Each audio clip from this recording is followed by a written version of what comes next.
The word, pariah, is left to stand by itself, but never assume that it has pejorative significance in today's context.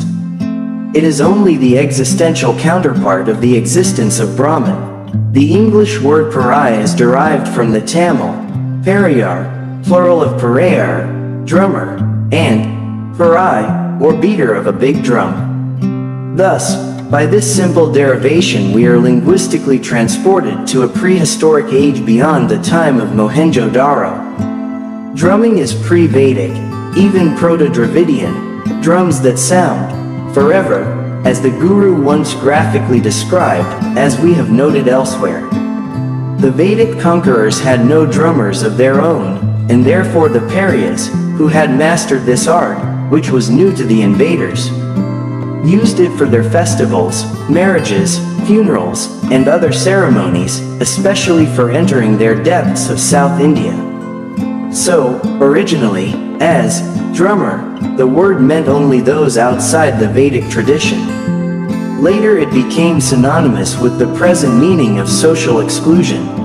Principle. Truth implies that Brahmanhood is associated with the subliminal aspect of reality and not with existence. Brahmanhood belongs to another order of reality. When this distinction is not recognized, a completely false understanding of caste arises. A mysterious psychological fact has been given a completely false legal and social meaning. Considering the fact that even moderns like Gandhi accepted this confused interpretation of caste, the question acquires an importance of its own. One of a kind, a man of faith, a man of God, a womb, a form, no difference here. Within a species, right, the offspring actually reproduce. Human society, thus viewed, belongs to a single caste. The solidarity and equality of mankind, in its existential and subsisting personality aspects, are again reviewed here in the proper scheme of contemplative science.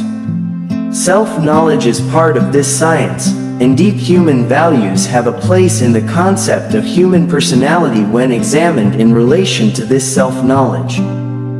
Here we touch the essence of wisdom, the archetype or phenotype of genetics, which belongs to the natural background of human. Our Homo sapiens essentiality is valid as a general fact and must be related to everything involving ideals or wherever problems of a teleological nature arise. Whether we conceive of these ideals or goals by names such as nirvana, abiding in the presence of God, or attaining eternal life, the position is the same. In fact, as Guru Narayanan admitted in his answer to a question, one can substitute some other value that avoids theological content or implications. For example, this is the case with Buddhist terms where the word dharma can be used instead of a caste, a religion, or a god. Dharma, considered in relation to necessity, is equivalent to the concept of a human race or caste. Relating to or conceived of as a means to nirvana, it equates with the concept of a single faith or religion, when it is conceived as a goal.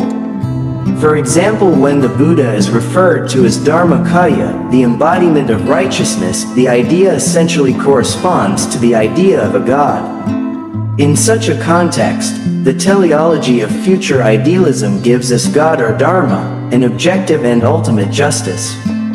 Intrinsic aspects of reality, when formulated, give us common values such as brotherhood or religion. Such values, conceived in universal terms, become unified at each level, retroactive, prospective, or immediate, into a series of corresponding ontological virtues.